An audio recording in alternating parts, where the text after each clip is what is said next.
கர்த்தருடைய பரிசுத்த நாம ஸ்தோத்திரம். நாம் ஜெபிப்போம். எங்களை நேசிக்க நல்ல பிதாவே, நன்றோடு ஸ்தோத்திரிக்கிறோம். இந்த ஆராதனை தேவரீர் ஆசீர்வதிக்க வேண்டுமா ஜெபிக்கிறோம்.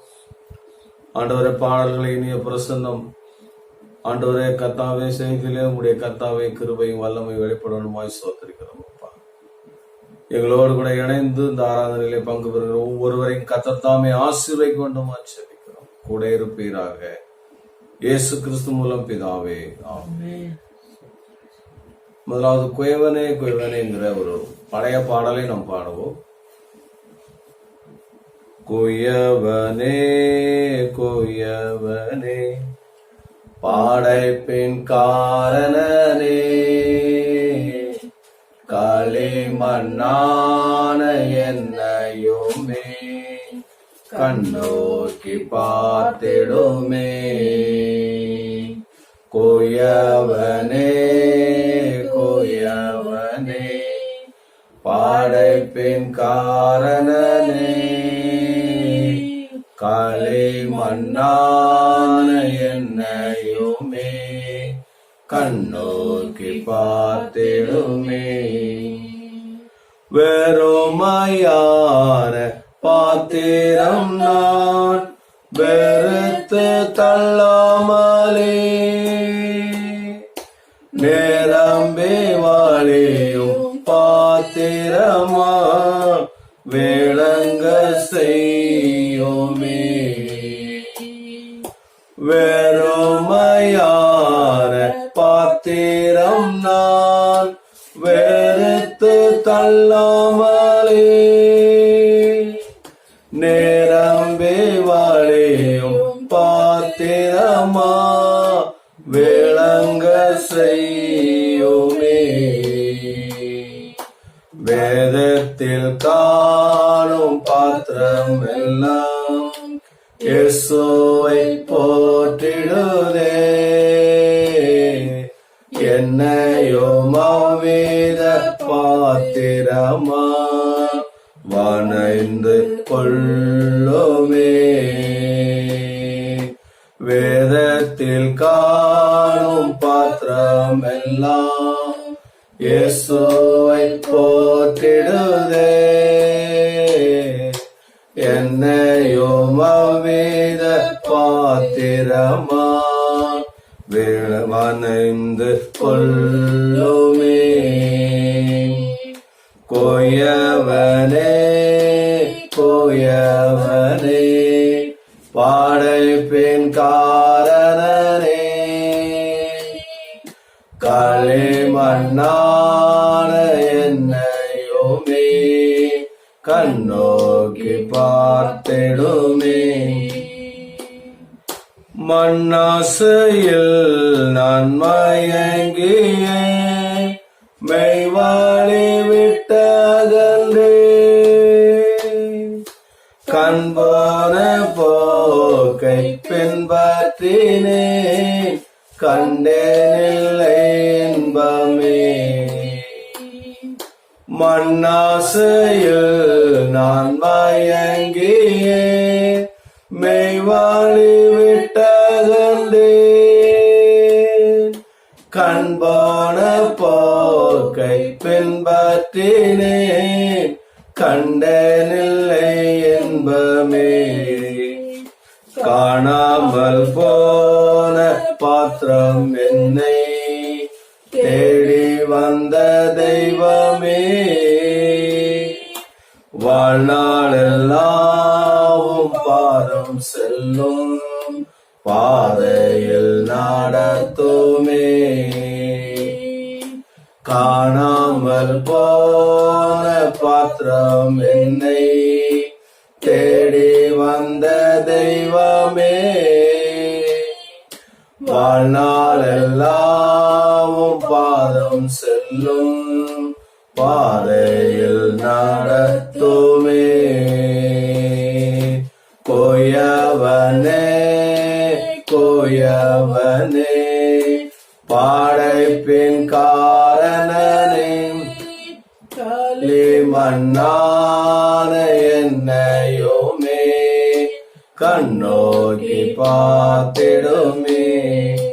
வில்லை போகாத பாத்திரம் நான் விரும்புவாரில்லை. வேலையில்லாவும் கிருபையால் உகந்ததாக்கிடுமே. வேலை போகாத பாத்திரம் நான் விரும்புவாரில்லை. வேலையில்லாவும் கிருபையால் உகந்ததாக்கிடுமே. தடைகள் யாவும் நீக்கி என்னை தம்மை போல் மாற்றிடுமே. உடைத்து என்னை உந்தனுக்கு உடமை ஆக்கிடுமே. தடைகள் யாவும் நீக்கி என்னை தம்மை போல் மாற்றிடுமே. உடைத்து என்னை உந்தனுக்கு உடமை ஆக்கிடுமே. கோயவனே கோயவனே படைப்பின் காரணனே,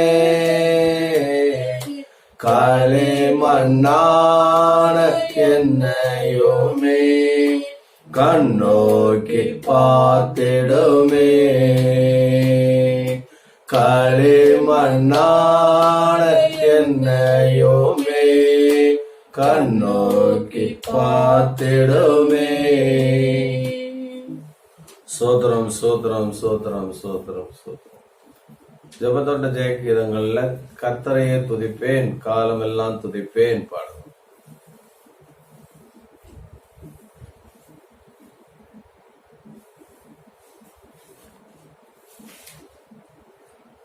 ஜெபத்தோட ஜெயகீதங்கள் 69வது பாடல். கர்த்தரையே துதிப்பேன். கர்த்தரையே துதிப்பேன் காலமெல்லாம் துதிப்பேன். கர்த்தரையே துதிப்பேன் காலமெல்லாம் துதிப்பேன். வல்லவர் நல்லவர் கிருபை உள்ளவர் என்றே பாடுவேன். நான் வல்லவர் நல்லவர் கிருபை உள்ளவர் என்றே பாடுவேன்.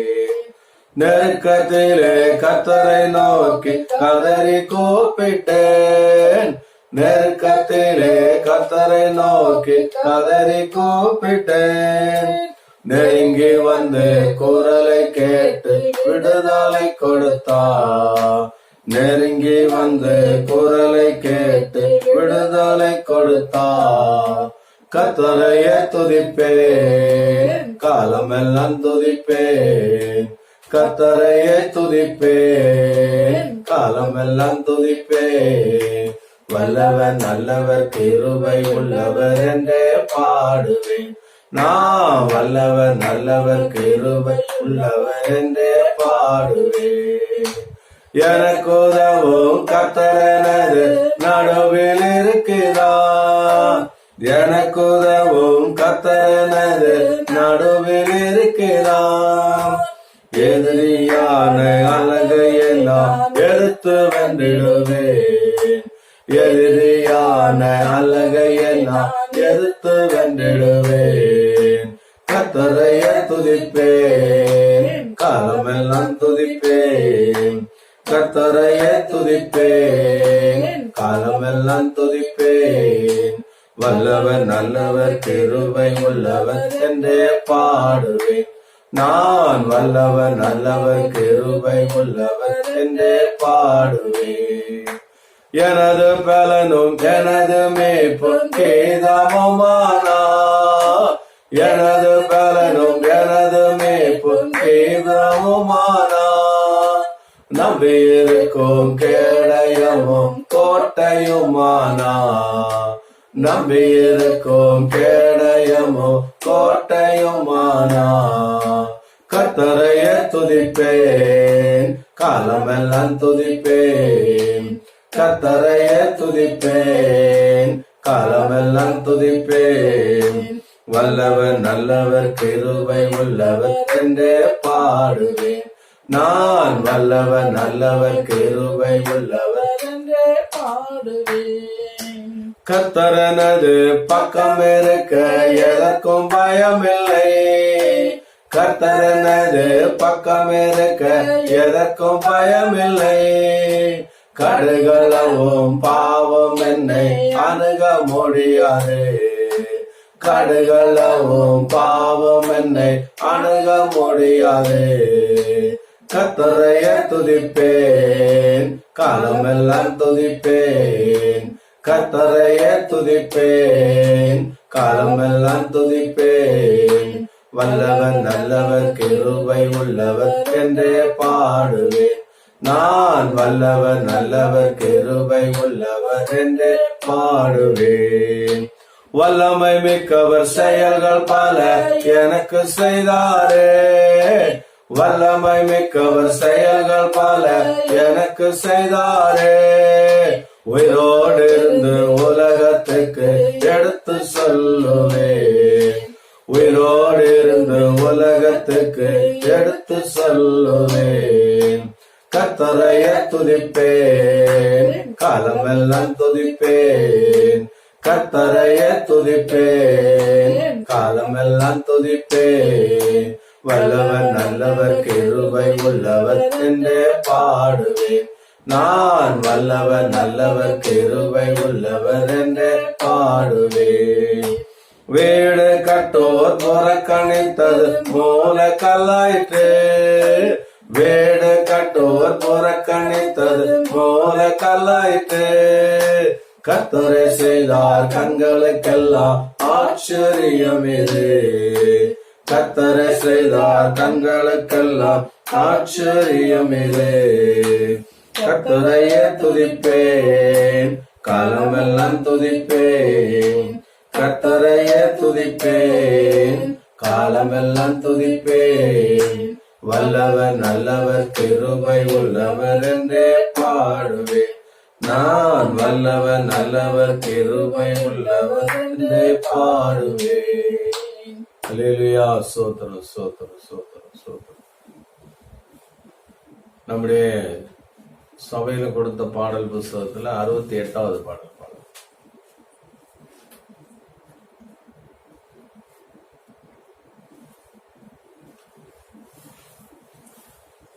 இறங்கும் இறங்கும் தேவனே போய் இறங்கி வாரும் இயேசுவே என்ற பாடல். இறங்கும் இறங்கும் தேவனே போய் இறங்கி வாரும் இயேசுவே.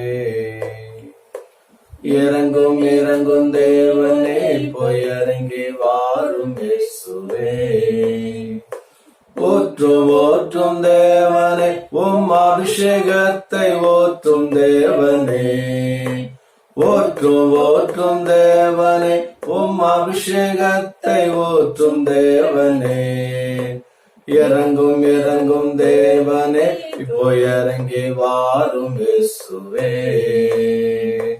இறங்கும் இறங்கும் தேவனே இப்போ இறங்கி வாரும் இயேசுவே. உந்தன் உயிர் தெழுந்த வல்லமையிலே எனக்கு கொஞ்சம் தாரும் தேவனே. உந்தன் உயிர் தெழுந்த வல்லமையிலே எனக்கு கொஞ்சம் தாரும் தேவனே. ருசித்து பார்க்க கிருபை தாரும் தேவனே. ருசித்து பார்க்க எனக்கு ஆசை இயேசுவே. ருசித்து பார்க்க கிருபை தாரும் தேவனே. ருசித்து பார்க்க எனக்கு ஆசை இயேசுவே. இறங்கும் இறங்கும் தேவனே போய் இறங்கி வாரும் இயேசுவே. இறங்கும் இறங்கும் தேவனே போய் இறங்கி வாரும் இயேசுவே. ஊற்றும் ஊற்றும் தேவனே உம் அபிஷேகத்தை ஊற்றும் தேவனே. ஊற்றும் ஊற்றும் தேவனே உம் அபிஷேகத்தை ஊற்றும் தேவனே. இறங்கும் இறங்கும் தேவனே இறங்கி வாரும் இயேசுவே. இறங்கும் இறங்கும் தேவனே போய் இறங்கி வாரும் இயேசுவே. கல்லறையை திறந்த தேவனே, உயிரோடு எழுந்த இயேசுவே. கல்லறையை திறந்த தேவனே, உயிரோடு எழுந்த இயேசுவே. குருட்டு கண்கள் திறக்க செய்திரே, சப்பானியை நடக்க வைத்திரே. குருட்டு கண்கள் திறக்க செய்திரே அப்பா, சப்பானியை நடக்க வைத்திரே. இறங்கும் இறங்கும் தேவனே போய் இறங்கி வாரும் இயேசுவே. இறங்கும் இறங்கும் தேவனே போய் இறங்கி வாரும் இயேசுவே. ஊற்றும் ஊற்றும் தேவனே உம் அபிஷேகத்தை ஊற்றும் தேவனே. ஊற்றும் ஊற்றும் தேவனே உம் அபிஷேகத்தை ஊற்றும் தேவனே. இறங்கும் இறங்கும் தேவனே இறங்கி வாரும் இயேசுவே. இறங்கும் இறங்கும் தேவனே போய் இறங்கி வாரும் இயேசுவே. அக்கினியை போட வந்தவரே, அது பற்றி எறிய விரும்பும் தேவனே. அக்கினியை போட வந்தவரே, அது பற்றி எறிய விரும்பும் தேவனே.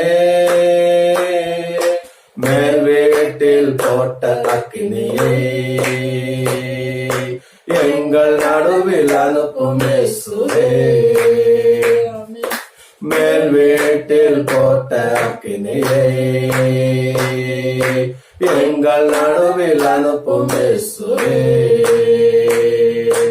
இறங்கும் இறங்கும் தேவனே இறங்கி வாரும் இயேசுவே. இறங்கும் இறங்கும் தேவனே போய் இறங்கி வாரும் இயேசுவே. ஊற்றும் ஊற்றும் தேவனே உம் அபிஷேகத்தை ஊற்றும் தேவனே. ஊற்றும் ஊற்றும் தேவனே உம் அபிஷேகத்தை ஊற்றும் தேவனே. இறங்கும் இறங்கும் தேவனே போய் இறங்கி வாரும் இயேசுவே. இறங்கும் இறங்கும் தேவனே போய் இறங்கி வாரும் இயேசுவே. ஊற்றும் ஊற்றும் தேவனே உம் அபிஷேகத்தை ஊற்றும் தேவனே. ஊற்றும் ஊற்றும் தேவனே உம் அபிஷேகத்தை ஊற்றும் தேவனே. இறங்கும் இறங்கும் தேவனே இறங்கி வாரும் இயேசுவே. இறங்கும் இறங்கும் தேவனே போய் இறங்கி வாரும் இயேசுவே. ஹல்லேலூயா ஹல்லேலூயா ஹல்லேலூயா ஹல்லேலூயா ஹல்லேலூயா. சோத்திரம் சோத்திரம் சோத்திரம் சோத்திரம் சோத்திரம் சோத்திரம். ஆமென். ஆண்டவர் நம்முடைய அபிஷேகத்தை ஊற்றும்படியாக எல்லாரும் கர்த்தரை வேண்டிக் கொள்வோம். ஹல்லேலூயா ஹல்லேலூயா. கடைசி நாட்கள மாம்சமான யாவர் மேலும் என் ஆவியை ஊற்றுவேன் என்று சொன்னீரே ஆண்டவரே.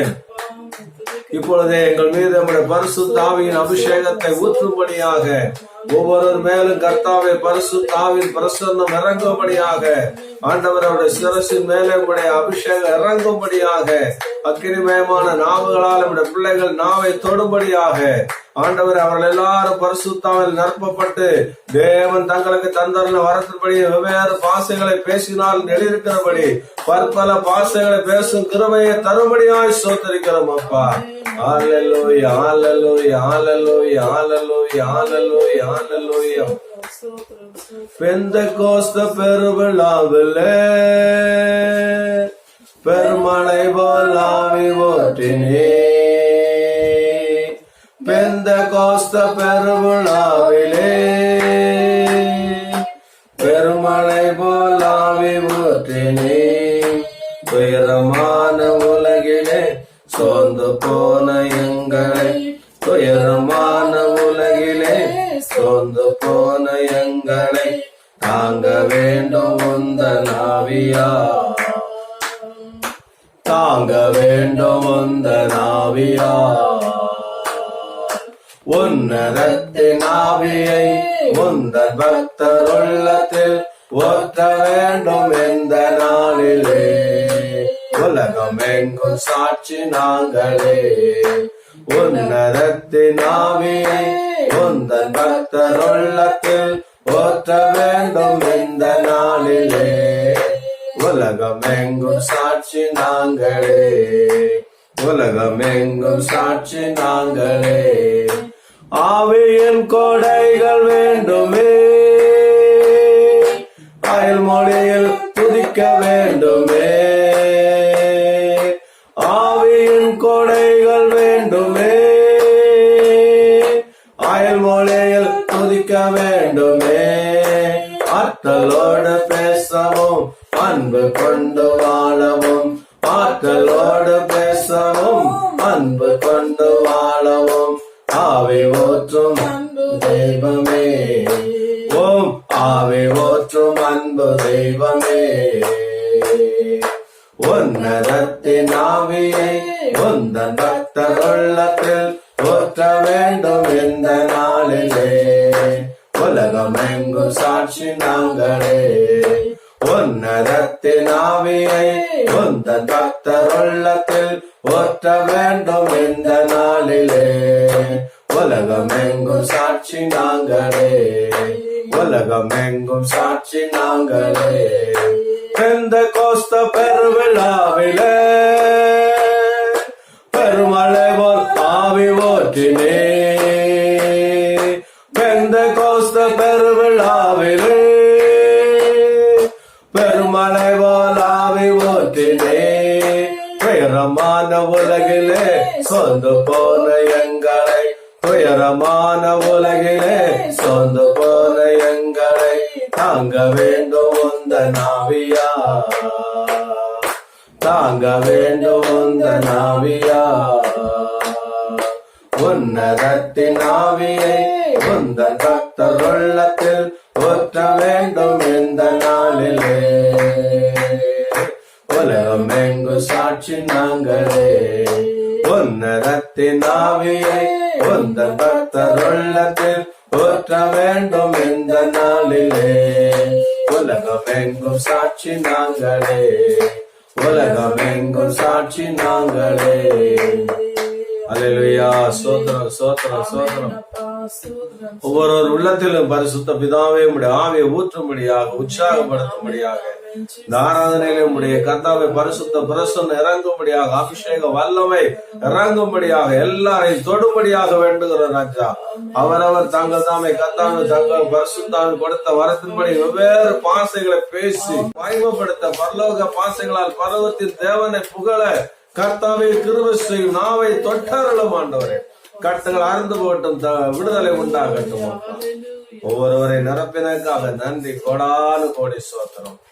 இயேசு கிறிஸ்து மூலம் பிதாவே ஆமென். கர்த்தருடைய பரிசுத்த நாமத்துக்கு ஸ்தோத்திரம். இன்று நம்முடைய தியானத்துக்கு சங்கீதம் 23 அதிகாரம் 3வது வசனத்தை நாம் வாசிக்க கேட்கலாம். அவர் என் ஆத்துமாவை தேற்றி தம்முடைய நாமத்தின் நிமித்தம் என்னை நீதியின் பாதையில் நடத்துகிறார். ஒரு நிமிடம் கண்களை மூடி நாம் ஜெபிப்போம். பரிசுத்த பிதாவே நாங்கள் ஸ்தோத்திரிக்கிறோம். இப்போது நாங்களுடைய வசனத்தை தியானிக்க போகிறோம். உடைய வேதத்தின் சத்தியங்களை கர்த்தாவே எங்களுக்கு வெளிப்படுத்தும். உங்களுடைய திருவசனத்தை கொண்டு எங்கள் ஒவ்வொருவரோடும் பேசும்.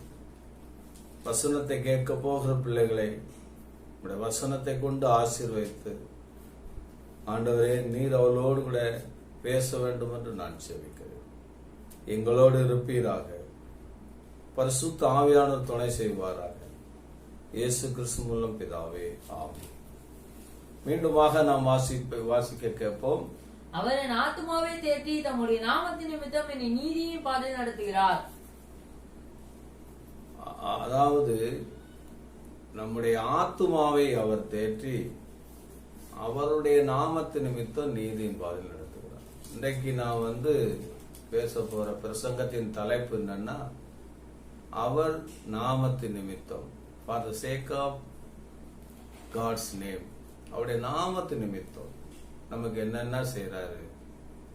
5 காரியங்கள் இருக்கிறது. ஒவ்வொன்றாக நாம் தியானிக்கலாம். அதாவது அவருடைய நாமத்து நிமித்தம் நம்மை நீதியின் பாதையில் நடத்துகிறார். காரணம், அவர் நீதிபரர்.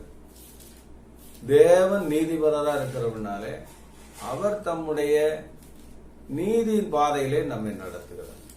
நாம் ஆராதிக்கிற தேவன் பரிசுத்தர். ஆகவே அவர் நம்மை பரிசுத்தமான பாதையில் நடத்துகிறார், நீதியின் பாதையில் நடத்துகிறார். இங்கே சங்கீதக்காரன் சொல்கிறான், அவர் தம்முடைய நாமத்து நிமித்தம் என்னை நீதியின் பாதைகளில் நடத்துகிறார்.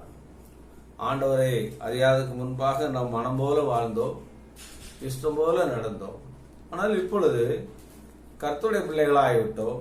கர்த்தர் நம்மை நீதியின் பாதையிலே நடத்துகிறார். சங்கீதம் 32 அதிகாரம் 8வது வசனத்தை பாருங்க. நான் உனக்கு போதித்து நீ நடக்க வேண்டிய வழியை உனக்கு காட்டுவேன், உன்மேல் என் கண்ணை வைத்து உனக்கு ஆலோசனை சொல்லுவேன்.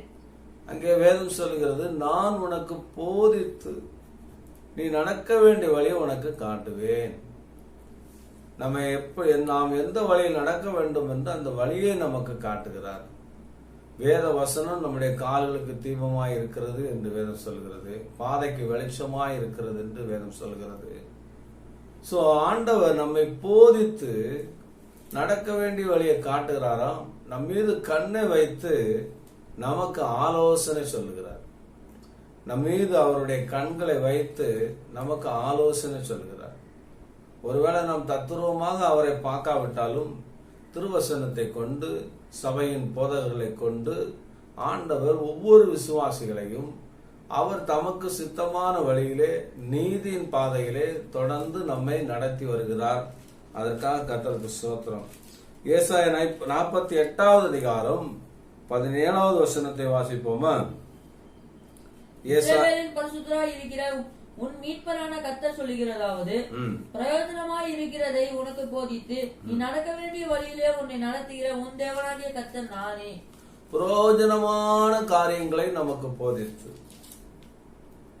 பிரயோஜனமான காரியங்களை, பயனுள்ள காரியங்களை, நன்மை பயக்கும் காரியங்களை கர்த்தர் நமக்கு வேதத்தை கொண்டு போதித்து நாம் நடக்க வேண்டிய வழியிலே நடக்கிற நம்முடைய தேவனாகிய கர்த்தர் நம்மை நடக்க வேண்டிய வழியிலே நடத்துகிறார். நம்ம ஆண்டவருக்கு ஜீவ பலியாக நம்முடைய ஆவி ஆத்மா சரத்தை ஒப்பு கொடுத்தரணும். ஆண்டவரே, இதோ நான் உமக்கு அடிமை, என்ன நடத்துங்க, என் குடும்பத்தை நடத்துங்க, என் பிள்ளைகளை நடத்துங்க. ஏன்னா இறைமையால ஒரு வசனம் சொல்லுது, நடக்கிற வழி அவனாலே ஆகாது, நம்மை நாமே நடத்த முடியாது, நமக்கு ஞானம் போதாது. கர்த்தரிடத்தில் நாம் சரணடைந்து, கர்த்தாவே எங்களை நடத்துங்க, குடும்பத்தை நடத்துங்க, என் வாழ்க்கையை நடத்துங்க என்று நாம் ஒப்பு கொடுப்போமானால் தேவன் இப்பொழுது நாம் ஆசித்த வசனங்கள் படியாக கண்ணை வைத்து ஆலோசனை சொல்லி பிரயோஜனமான காரியங்களை நமக்கு போதித்து நடக்க வேண்டிய வழியிலே அவரே நம்மை நடத்தி செல்வார். அதுதான் ரொம்ப ஆசீர்வாதமான காரியம். அவரே நடத்தி செல்வார். ஏசாயா 30 அதிகாரம் 21வது வசனத்தை பார்ப்போம். நீங்கள் வலதுபுறமாய் சாயும் போது, இடதுபுறமாய் சாயும் போது வழி இதுவே, இதையே நடவுங்கள் என்று உங்களுக்கு பின்னாலே சொல்லும் வார்த்தையை உங்கள் காதுகள் கேட்கும். நம்ம வலது பக்கம் இடது பக்கம் சாஞ்சோம்னு வச்சுக்கோங்களேன், தவறான வழியை பார்த்து போறோம்னு வைங்களேன், நீதியின் பாதை விட்டு விலகி நம்ம ஆண்டவர் விருப்பமில்லாத வழியை பார்த்து நம்ம போவோமானால் உடனே ஒரு சத்தம் கேட்கும் வேதம் சொல்லும். நீங்க வலதுபுறமாவது இடதுபுறமாவது சாயும் போது வழி இதுவே என்று ஒரு சத்தம் கேட்கும். பரிசுத்த ஆவியானவர் நமக்குள்ள இருக்கிற நம்ம இருதயத்துல பேசுவார். பழைய ஏற்பாட்டுல உங்களுக்கு பின்னாடி சத்தம் கேட்கணும் போட்டிருக்கு, ஆனா ஆக்சுவலி புதிய ஏற்பாட்டுல உங்க இருதயத்துக்குள்ள ஒரு சத்தம் கேட்கும். நீ போகிற வழி சரியில்லப்பா, இந்த வழியா நீ போகாத, நான் காண்பிக்கிற வழியில போ என்று சொல்லி ஒரு சத்தம் நமக்கு கேட்கும். அது ஆவியானவருடைய சத்தம். அது ஆடிபிள் வாய்ஸ் அல்ல, உங்க இருதயத்திலே அந்த வார்த்தை கர்த்தர் உணர்த்துவார். அதனால வேதம் சொல்லுகிறது, மீட்கப்படும் நாளுக்காக கொடுக்கப்பட்ட பரிசுத்த ஆவியானவர் நீங்கள் துக்கப்படுத்தக்கூடாது. அந்த பரிசுத்த ஆவியானவரே நம்மை நடத்தி செல்வார். அன்பான தேட்டு பிள்ளைகளே, அவர் தம்முடைய நாமத்து நிமித்தம் நம்மை நீதியின் பாதையிலே நடத்துகிறார். காரணம் அவர் நீதிபரர். இரண்டாவதாக சங்கீதம் 79:9 பாருங்க. எங்களை ரட்சிக்கும் தேவனே, நீர் உமது நாமத்தின் மகிமை நிமித்தம் எங்களுக்கு உதவி செய்து உமது நாமத்தின் நிமித்தம் எங்களை விடுவித்து எங்கள் பாவங்களை நிமித்தியாக்கும். அவருடைய நாமத்தின் நிமித்தம் நம்ம விடுதலை ஆக்குறார். 1000 பிரச்சனை போராட்டம் வரட்டுமே, சோதனைகள் வரட்டுமே, ஒன்றும் உங்களை ஜெயிக்காது, மேற்கொள்ளாது. ஆண்டவர் சொன்னார், ஒன்றும் உங்களை சேதப்படுத்தாது. பிரியமானவர்களே, அவர் தம்முடைய நாமத்தின் நிமித்தம் நம்மை விடுவிப்பார். நாமத்தின் நிமித்தம் உதவி செய்வார், நாமத்தின் நிமித்தம் விடுவிப்பார், நாமத்தின் நிமித்தம் நம்முடைய பாவங்களை எல்லாம் நிவர்த்தி ஆக்கிறார். 3 காரியங்களை செய்யறார். நாமத்தின் நிமித்தம் நமக்கு உதவி செய்யறார். உதவி செய்ய வல்லவராயிருக்கிறார் என்று வேதம் சொல்கிறது. என்னென்ன காரியங்கள் நமக்கு உதவி தேவைப்படுதோ அப்பொழுதெல்லாம் கர்த்தர் நமக்கு போதுமான உதவிகளை செய்கிறார். எந்தெந்த காரியத்திலே நமக்கு விடுதலை தேவையோ அந்தந்த இடங்களிலே அந்தந்த காரியங்களிலே கர்த்தர் வந்து நம்ம விடுவிக்கிறார். பறந்து காக்கிற பட்சியை போல வந்து அவர் உங்களை விடுவிப்பார் என்று எழுதியிருக்கிறது. நெருக்க வரும்போது, சோதனை வரும்போது, ஆபத்து காலத்தில் என்னை நோக்கி கூப்பிடு, நான் உன்னை விடுவிப்பேன் என்று சொல்லியிருக்கிறார். அன்பான தேவனுடைய பிள்ளைகளே, உங்களுக்கு எப்பெல்லாம் விடுதலை தேவையோ அப்பெல்லாம் வந்து நிற்பார் கர்த்தர், உங்களை விடுவிப்பார். அப்படி சொல்லி உங்கள் பாவங்களை அவர் நிவர்த்தி செய்வார். நம்முடைய பாவங்களை கர்த்தர் தாமே நிவர்த்தி செய்வார். நம்முடைய பாவங்கள் நம்ம பின்தொடர விட மாட்டார். வேதம் சொல்லுகிறது, ஒரு மனுஷனுடைய பாவம் வாசப்படியில படுத்து கிடக்கும். சில பேருடைய பாவம் அவர்களை பின்தொடரும். ஆனால் நம்முடைய பாவங்களை இயேசு கிறிஸ்து நாம் அவ்வப்போது நாம் உணர்ந்து ஆண்டவர் சமூகத்தில் நாம் அறிக்கையிட்டு, ஆண்டவரே மன்னியும், நான் தவறு செய்து விட்டேன், நீ அப்படி செய்ய மாட்டேன் என்று நாம் ஒப்புரவாகிறபடினால கர்த்தர் அவ்வப்போது நம்முடைய பாவங்களை அவர் நிவர்த்தி செய்கிறார். நம்முடைய வாழ்க்கையில பாவம் என்கிற அரியர்ஸ் இருக்காது. காரணம், கர்த்தர் நம்ம ஒவ்வொரு நாளும் அவருடைய இரத்தத்தால கழுவி சுத்திகரித்து பாவத்துக்கு விலைக்கு நம்மை காத்து வருகிறார். பிரியமான தேவனுடைய பிள்ளைகளே, அவருடைய நாமத்தின் நிமித்தம் அவர் நம்மை விடுவிக்கிறார். மூன்றாவதாக, அவருடைய நாமத்தின் நிமித்தம் நம்மை உயர்ந்த அடைக்கலத்தில் வைக்கிறார். சங்கீதம் 91:14 வசனத்தை பார்ப்போமா? அவன் என்னிடத்தில் வாந்தியாயிருக்கிறபடியால் அவனை விடுவிப்பேன், என் நாமத்தை அவன் அறிந்திருக்கிறபடியால் அவனை உயர்ந்த அடைக்கலத்திலே வைப்பேன். பாருங்க, நாமத்தை அறிந்திருக்கிறபடினால் உயர்ந்த அடைக்கலத்தில் வைப்பேன், என்னிடத்தில் அவன் வாஞ்சியா இருக்கிறபடினால் நான் அவனை விடுவிப்பேன் என்று சொல்கிறார். ஆண்டவரை நம்ம அறிந்திருக்கிறதுக்காக அவருடைய நாமத்தின் நிமித்தம் நம்மை வந்து விடுவிக்கிறார். அவருடைய நாமத்தை நம்ம அறிந்திருக்கிறதுனால அவருடைய பிள்ளையாகிய நாம் கட்டப்பட்டிருக்கிறது ஆண்டவர் விருப்பம் இல்லை. நீங்க கடன்லயோ பாவத்திலேயோ வேற எந்த பிரச்சனையிலையோ கட்டப்பட்ட நிலைமையில் இருக்கிறது தேவனுக்கு விருப்பம் அல்ல. உங்களை விடுவிக்கவே தேவன் விரும்புகிறார். குமாரன் விடுதலையாக்கினால் மெய்யாகவே விடுதலை ஆவீர்கள் என்று வேதம் சொல்லுகிறது. ஆண்டவர் நம்மை வந்து அடிமையாக வைக்கவில்லை, சுயாதீனனாக வைத்திருக்கிறார். அன்பான தேவனுடைய பிள்ளையே, அவன் என்னிடத்தில் அவனுடைய நாமத்தை அறிந்திருக்கிறபடினால் அவனை உயர்ந்த அடைக்கலத்தில் வைப்பேன், அவனை விடுவிப்பேன், அவனை உயர்ந்த அடைக்கலத்தில் வைப்பேன் என்று சொல்றார். திரும்ப சங்கீதம் 91:14 படிப்பா. அவன் என்னிடத்தில் வாந்தியா இருக்கிறபடியால் அவனை விடுவிப்பேன், என் நாமத்தை அவன் அறிந்திருக்கிறபடியால் அவனை உயர்ந்த அடைக்கலத்திலே வைப்பேன். என் நாமத்தை அறிந்திருக்கிறபடினால் உயர்ந்த அடைக்கலத்தில் வைப்பேன். சங்கீதம் 40 தாவீது சொல்றாரு, சங்கீதம் 40 கர்த்தருக்காக பொறுமையோடு காத்திருந்தேன், அவர் என்னிடமாய் சாய்ந்து என்னை கூப்பிடுதலை கேட்டார். பயங்கரமான குழியிலும் உளையான சேற்றிலும் என்னை தூக்கி எடுத்து என் கால்களை கண்மலையின் மேல் நிறுத்தி என் அடிகளை உறுதிப்படுத்தி நமது தேவனை துதிக்கும் புதுப்பாட்டை அவர் என் வாயிலே கொடுத்தார். அநேகர் அதை கண்டு பயந்து கர்த்தரை நம்புவார்கள். கர்த்தருக்காக காத்திருந்தார். அப்போ கர்த்தருக்காக காத்திருந்து பொறுமையோட காத்திருந்து ஜெபம் பண்ணிக்கிட்டே இருக்கிறார் சங்கீதக்காரன். அப்ப அவர் ஆரம்பத்துல எங்க இருக்கிறார்? பயங்கரமான குழியில கிடக்கிறார், பாவ சேற்றில கிடக்கிறார், பயங்கரமான குழியிலும் உளையான சேற்றிலும் இருக்கிறார். பயங்கரமான குழியிலும் உளையான சேற்றிலும் இருந்து கூப்பிடுகிறார். இது தாவீது ராஜா சங்கீதத்துல எழுதியிருக்கிறார். அவர் அந்த மாதிரி இருந்தாரா என்று நமக்கு தெரியாது. ஆனால் எரேமியா தீர்க்கதரிசி உண்மையிலேயே அப்படி கிடந்தார். எரேமியா தீர்க்கதரிசியை கொண்டு உளையான ஒரு குழியில தூக்கி போட்டு விட்டார்கள். தண்ணீர் இல்லாத குழியில போட்டு விட்டார்கள். சேற்றில எரேமியா தீர்க்கதரிசி மூழ்கி கொண்டிருந்தார், மரித்து கொண்டிருந்தார். எரேமியா அங்கே கிணத்துக்குள்ள கிடந்து புலம்புகிறார். அப்பொழுது எத்தியோப்பியனாகிய ஓபேத் ஏதோம்னு ஒரு மனுஷனை கொண்டு ஆண்டவர் அந்த புறஜாதியான மனுஷன் போய் ராஜா இடத்துல பேசி, ராஜ அரண்மனையில் உள்ள இடத்துல பேசி, ஐயோ எரேமியா மரித்து போவார், அவருக்கு நம்ம உதவி செய்யணும்னு சொல்லி அரண்மனையில் உள்ள அந்த துணிகள் எல்லாம் எடுத்து ஒரு ரோப்பை எடுத்து கொண்டு போய் கொடுத்து அந்த துணியை அவர் அந்த சோல்டருக்குள்ள வைத்துக்கிட்டு அவரை அந்த கயிறை வைத்து கஷ்டப்பட்டு மேல தூக்கிடுவாங்க. அவரோட உயிர் போற மாதிரி சூழ்நிலையில அவரை தூக்கி வெளியில கொண்டு வந்துருவாங்க.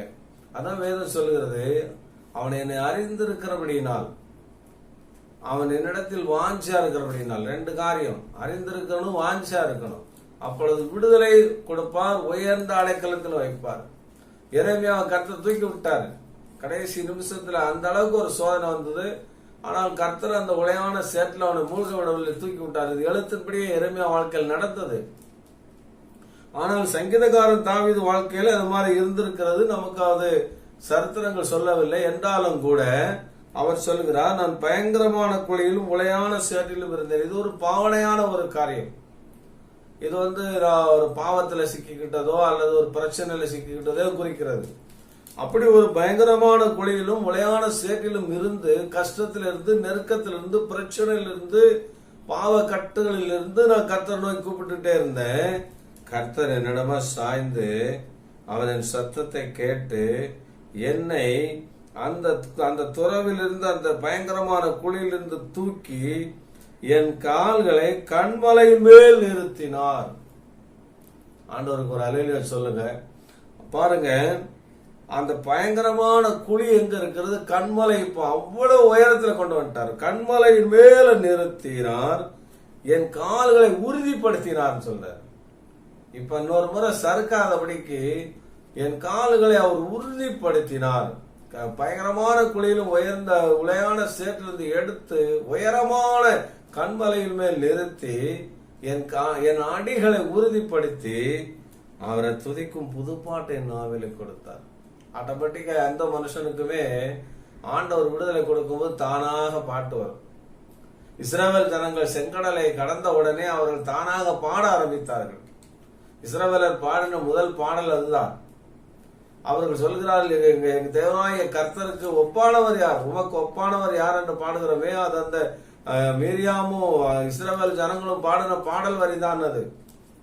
கர்த்தாவே உமக்கு ஒப்பானவர் யார் என்று சொல்லி இஸ்ரவேலர் ஆடி பாடி துள்ளி குதித்தார்கள். கடல் அவர்களுக்காக திறந்து கடல் வெட்டாந்தரை ஆனது. 6 லட்சம் புருஷர்களும் எல்லா உடைமைகளும் மிருக ஜீவன்களும் கடந்து வர மட்டும் அந்த கடல் 2 பக்கம் மதில் போல நிக்கிறது. கர்த்தருக்கு செய்த அந்த பெரிய விடுதலை. அதே சமயத்துல அப்படி செய்ய துணிந்த எதிராளிகளை அந்த கடல் மாறிக்கொண்டு போனது. பார்வோனின் சேனையை மூழ்கடித்து விட்டது. ஆகவே இஸ்ரவேலர் ரொம்ப பெருமிதமா ஆண்டவர் எவ்வளவு அற்புதமான காரியத்தை செய்தார் என்று சொல்லி அவர்கள் புது பாட்டை பாடினார். அன்பான தேவனுடைய பிள்ளைகளே, உங்க வாழ்க்கையிலும் கூட நீங்க இருக்கிற நெருக்கத்துல, நீங்க இருக்கிற பிரச்சனையில, நீங்க இருக்கிற கட்டுகளில, நீங்க இருக்கிற ஒரு சிக்கலான ஒரு சூழ்நிலையில கர்த்தர் உங்களை விடுவிப்பார். விடுவித்து நீங்கள் உங்களை உயர்ந்த அடைக்கலத்துல வைப்பார். உங்க கால்களை உறுதிப்படுத்துவார். இனி ஒரு முறை அந்த பிரச்சனைக்குள்ள மாட்டாதபடி உங்க கால்களை ஸ்திரப்படுத்துவார். அப்பொழுது நீங்களும் கூட ஆண்டவருக்கு புது பாட்டை பாடத்தக்கதாக, தேவனை பாடல்கள் மூலமா நீங்கள் மகிமைப்படுத்தத்தக்கதாக உங்க வாழ்க்கையில கர்த்தர் அப்படிப்பட்ட அற்புதத்தை செய்வார். நீங்கள் விசுவாசித்தால் தேவனுடைய மகிமையை காண்பீர்கள். பிரியமானவர்களே, உங்களுக்கு அப்படிப்பட்ட அற்புதத்தை அவர் செய்வார். இங்கே சங்கீதக்காரன் சொல்கிறார், தேவனை துதிக்கும் புது பாட்டை என் வாயில கொடுத்தார். அநேகர் அதை கண்டு பயந்து கர்த்தரை நம்புவார்கள். அதை பார்த்து ஆச்சரியப்படுவாங்க. எல்லாரும் பயப்படுவாங்க. கர்த்தர் இவனோடு கூட பயங்கரமான பராக்கிரமசாலியா இருக்கிறார். கர்த்தர் கூட இராவிட்டால் இப்படிப்பட்ட பிரச்சனை வெளியே வந்திருக்க முடியாது. கர்த்தருடைய துணை இருந்ததுனாலதான் இவ்வளவு பெரிய பிரச்சனையிலிருந்து கடன் பாரமா இருக்கலாம், வியாதியா இருக்கலாம். எசேக்கியாவுக்கு ஒரு வியாதி வந்தது, அந்த பயங்கரமான வியாதியா இருந்தது. கர்த்தர் அவனை விடுவித்து விட்டார். ஆகவே எந்த பிரச்சனை இருந்தாலும் ஆண்டவர் பிள்ளைகளுக்கு வருகிற பிரச்சனையிலிருந்து கர்த்தர் நம்மை எளிதாக தப்பு வைப்பார், விடுவிப்பார். பிரியமானவர்களே, சங்கீதம் 27:7 பாருங்க. கர்த்தாவே, நான் கூப்பிடுகிற சத்தத்தை நீர் கேட்டு எனக்கு இறங்கி எனக்கு உத்தரவு அருளி செய்யும். 27வது சங்கீதத்துல இப்பொழுது என் தலை என்னை சுற்றிலும் இருக்கிற சத்துருக்களுக்கு 6வது வசனம். இப்பொழுது என் தலை என்னை சுற்றிலும் 6வது வசனம் 27:6. இப்பொழுது என் தலை என்னை சுற்றிலும் இருக்கிற என் சத்துருக்களுக்கு மேலாக உயர்த்தப்படும். அது நிமித்தம் அவருடைய கூடாரத்திலே நான் ஆனந்த பலிகளை இட்டு கர்த்தரை பாடி அவரை கீர்த்தனம் பண்ணுவேன். ஆமென். இப்பொழுது என் தலை என்னை சுற்றிலும் இருக்கிற என் சத்துருக்களுக்கு மேலாக உயர்த்தப்படும் என்று சங்கீதக்காரன் சொல்றார். சத்துருக்களுக்கு முன்பாக உயர்த்துவார். சத்துருக்களுக்கு முன்பாக தலையை எண்ணெயால் அபிஷேகம் பண்ணுவார். சத்துருக்களுக்கு முன்பாக உங்கள் பாத்திரத்தை நிரம்பி வழிய செய்வார். தேவனாகிய கர்த்தர் அப்படிப்பட்டவர். சங்கீதக்காரன் சொல்றாரு, இப்பொழுது என்னை சுற்றில் இருக்கிற என் சத்துருக்களுக்கு முன்பாக என் தலை உயர்த்தப்படும். அப்பொழுது நான் ஆனந்த பலிகளை செலுத்துவேன். ஆனந்த பலிகளை செலுத்தி நான் என் தேவனை கீர்த்தனம் பண்ணுவேன் என்று சொல்லுகிறார். அன்பான பிரியமானவர்களே, தேவனுடைய பிள்ளைகளே, அப்படியே உங்களுக்கு செய்வாராங்க. 4வதாக 109ஆம் சங்கீதம் 21வது வசனத்தை பார்ப்போம். ஆண்டவராகிய கர்த்தாவே, நீர் உமது நாமத்தின் நிமித்தம் என்னை ஆதரித்து உமது கிருபை நலமானதினால் என்னை விடுவித்தருளும். உம்முடைய நாமத்தின் நிமித்தம் என்னை என்ன செய்யும்? ஆதரித்தருளும் என்று சொல்கிறது. நீர் உமது நாமத்தின் நிமித்தம் என்னை ஆதரித்து உம்முடைய கிருபை நலமானதினால் என்னை விடுவித்தருளும். நாமத்தின் நிமித்தம் நம்மை ஆதரிக்கிறார். நம்ம ஆண்டவரை சேவிக்கிறோம், கர்த்தர் நம்மை ஆதரிக்கிறார்.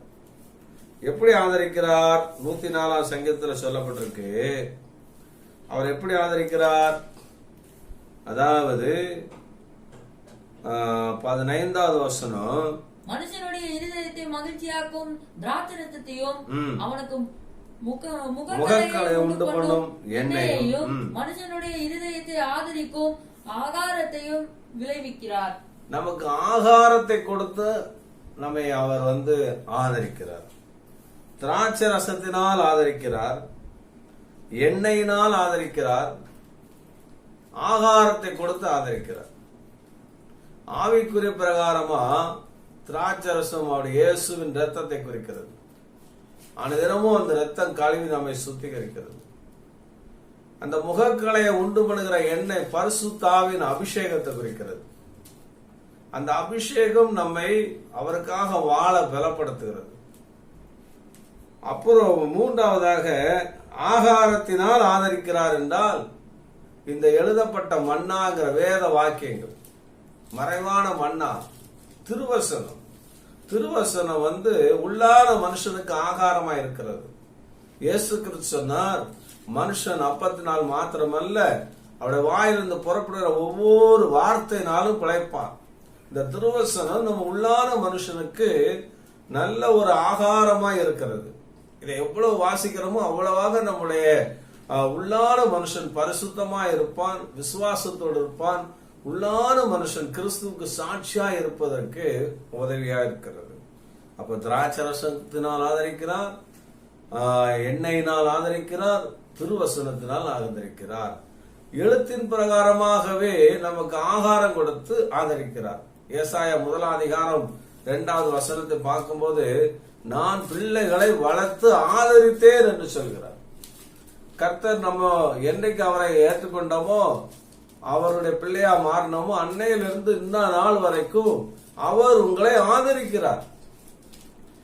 ஏசாயா 1ஆம் அதிகாரம் 2வது வசனத்தில் நம்ம பார்க்கிறோம், நான் பிள்ளைகளை வளர்த்து ஆதரித்தேன் என்று சொல்கிறார். அதே மாதிரி 46ஆம் அதிகாரம் 3-4 வசனங்களை பார்க்கிறோம், தாயின் கர்ப்பத்தில் உற்பத்தியானதிலிருந்து உங்களுக்கு முதிர் வயது நரவயதுமாக மட்டும் உங்களை நான் ஏந்துவேன், சுமப்பேன், தப்புவிப்பேன் என்று சொல்கிறார். அப்ப ஆண்டவர் இயேசு கிறிஸ்துவை ஏற்றுக்கொண்ட நாள் மட்டும் முதற்கொண்டு நம் மரண நாள் வரைக்கும் நம்முடைய வாழ்நாள் முழுவதும் நம்மை வளர்த்து ஆதரிக்கிறார். அன்பான தேர்ந்த பிள்ளைகளே, இதுதான் கர்த்தர் நம்மை ஆதரிக்கிறார். எது நிமித்தம்? அவருடைய நாமத்து நிமித்தம். நாம் அவரை சேவிக்கிறோம் பாத்தீங்களா? அந்த நாமத்து நிமித்தம், அவருடைய நாமத்து நிமித்தம் நம்மை அவர் போஷித்து காப்பாற்றுகிறார். நம்முடைய உள்ளான ஆவிக்குரிய மனுஷனையும் போஷித்து காப்பாற்றுகிறார். நம்முடைய சரீரத்தையும் அவர் போஷித்து காப்பாற்றுகிறார். நம்முடைய குடும்பத்தையும் போஷித்து காப்பாற்றுகிறார். நம்முடைய பிள்ளைகளுக்கு தேவையான எல்லாவற்றையும் செய்கிறார். இதைத்தான் யோபு சொல்றார் 10ஆம் அதிகாரம் 12வது வசனத்துல. யோபு சொல்றாரு, பாப்போமா? எனக்கு ஜீவனை தந்ததும் அல்லாமல் தயவையும் எனக்கு பாராட்டினீர். உம்முடைய பராமரிப்பு என் ஆவியை காப்பாற்றினது. எனக்கு ஜீவனை கொடுத்ததும் அல்லாமல் எனக்கு தயவு பாராட்டுகிறேன். உம்முடைய பராமரிப்பு என் ஆவியை காப்பாற்றி வருகிறது. பராமரிப்பு, ஆதரித்தேன் என்று சொன்னால் பராமரிக்கிறது. சகல தேவைகளை சந்தித்து நம்மை அருமையா நடத்தி செல்கிறது. கர்த்தர் தம்முடைய நாமத்து நிமித்தம் நம்மை பராமரிக்கிறார். சரி, அன்பானது சங்கீதக்காரன் தாவீது சொல்ற பாருங்க, 71ஆம் சங்கீதம் 6வது வசனத்தை பாருங்கப்பா. நான் கர்ப்பத்தில் உற்பவித்தது முதல் உம்மால் ஆதரிக்கப்பட்டேன். என் தாயின் வயிற்றில் இருந்து என்னை எடுத்தவர் நீரே. உம்மையே நான் எப்பொழுதும் துதிப்பேன். உற்பத்தி ஆனது முதல் உம்மாலே ஆதரிக்கப்பட்டேன். நம்மை ஆதரித்து வருவது யார்? ஆண்டவர். இதே வார்த்தையை தான் யாக்கோவும் சொல்வார், என்னை ஆதரித்த தேவன் என்று சொல்வார். அன்பான தேவர்களே, இந்நாள் வரைக்கும் உங்களை ஆதரித்து வருவது யார் என்று கொஞ்சம் யோசித்து பாருங்க. உங்க குடும்பத்தை ஆதரித்து வருகிறது யார் என்று யோசித்து பாருங்க. உங்க பிள்ளைகளை வளர்த்து ஆதரிக்கிறது யார் என்று யோசித்து பாருங்க. நாம் அவருக்கு நன்றி சொல்ல மறந்தாலும் கூட அவர் நம்மை மறப்பதில்லை. நாம் அவரை மறந்தாலும் தேவன் நம்மை மறப்பதில்லை. அவர் நம்ம மேல் அன்பு வைத்து நம்மை ஆதரிக்கிற தேவனாய் இருக்கிறார். அவருடைய நாமத்து நிமித்தம் நம்மை தாங்கி ஆதரித்து சுமந்து தப்பு வைக்கிறார். பிரியமான தேவனுடைய பிள்ளைகளே, கடைசியாக சங்கீதம் 143:11 கர்த்தாவே, உம்முடைய நாமத்தின் நிமித்தம் என்னை உயிர்ப்பியும், உம்முடைய நீதியின்படி என் ஆத்துமாவை இடுக்கத்திற்கு நீங்கள் ஆக்கிவிடும். நாமத்து நிமித்தம் உயிர்ப்பிக்கிறது. அவ்வப்போது நம்ம சோர்ந்து பெறுவோம். அவ்வப்போது நம்ம ஆவிக்குரிய காரியங்களிலே நாம் பின்வாங்கி போவோம். அப்பெல்லாம் ஆண்டவர் தான் நம்ம உயிர்ப்பிக்கிறார். நம்ம உயிர்ப்பித்து மறுபடியுமாக நம்மை ஜெப ஜீவியத்திலே நம்மை பலப்படுத்துகிறார். நம்ம அவரை மறந்தாலும் அவர் நம்மை நினைப்பூட்டுகிறார். ஜெபிக்க மறந்தாலும் ஜெபிக்க தூண்டுகிறார். அவருடைய வேதத்தை நீங்க மறக்கும்போது உங்களை நினைப்பூட்டு வேதத்தை வாசிக்க வைக்கிறார். நம்முடைய வழிகளிலே நாம் பின்வாங்கி போகாதபடி அவ்வப்போது கர்த்தர் உயிர்ப்பிக்கிறார். இப்படி உயிர்ப்பிக்குதல் என்றால்னா புதுப்பிக்கிறது, மறுபடியுமாக ஆதி நில அன்புக்குள் கொண்டு வருவது. நாம் பின்வாங்கிடுவோம். எல்லா தேவ பிள்ளைகளும் காலப்போக்கில் பின்வாங்குவார்கள். வசதி வரும்போது பின்வாங்குவார்கள். உலகத்துல மற்ற சௌகரியங்கள் வரும்போது பின்வாங்குவார்கள். தேவனை மறப்பார்கள். அப்படிப்பட்ட சூழ்நிலையெல்லாம் திருவசனத்தை கொண்டு அல்லது போதகர்களை கொண்டு யாரை கொண்டாவது அவர் நினைப்பூட்டு உயிர்ப்பித்து மறுபடியுமாக அவரோடு ஐக்கியம் கொள்வதற்கு, உறவு கொள்வதற்கு அவ்வப்போது நம்ம உயிர்ப்பிக்கிறார். எது நிமித்தம் அதை செய்கிறார்னா அவருடைய நாமத்து நிமித்தம் அதை செய்கிறார். அவர் மாத்திரம் அவ்வப்போது உயிர்ப்பிக்காவிட்டால் நம்ம எங்கேயோ பின்னாடி போயிருப்போம், அவரே மறந்து போயிருப்போம். அவர் நம்மை நினைத்து நினைத்து அவ்வப்போது நம்ம உயிர்ப்பித்து நம்முடைய ஜெப வாழ்க்கையை அவர் தொடர்ந்து தக்க வைக்கிறபடினால்தான் நாம் கிறிஸ்துவோடு கூட இருக்கிறோம். அதனால்தான் வேதம் சொல்லுகிறது, சபை கூடி வருவதில் சிலர் விட்டுவிடுவது போல நீங்கள் விட்டுவிடக்கூடாது. சபை கூடி வருகிறதுனால நீங்கள் தொடர்ந்து அவரோடு ஐக்கியம் கொள்வதற்கு அது ஏதுவாக இருக்கிறது. ஆகவே உங்களுடைய ஜெப ஜீவியத்தை நீங்கள் விட்டுவிடக்கூடாது. ஆண்டவரை தேடுவதை விட்டு மறந்து விடக்கூடாது. குடும்ப ஜெபத்தை விட்டுவிடக்கூடாது. தனி ஜெபத்தை விட்டுவிடக்கூடாது. வேதம் வாசிக்கிறதை விட்டுவிடக்கூடாது. அதே மாதிரி சீராக வாரத்துக்கு ஒரு நாள், குறைந்தது வாரத்துக்கு ஒரு நாள் உபவாசம் செய்வதை விட்டுவிடக்கூடாது. இதெல்லாம் தான் ஆண்டவர் நம்ம உயிர்ப்பிக்கிறார். இந்த வழிகள் தான் நம்ம அவரோடு உறவு கொள்ள முடிகிறது. ஆண்டவரை நாம் முகமுகமாய் பார்க்க முடியாது.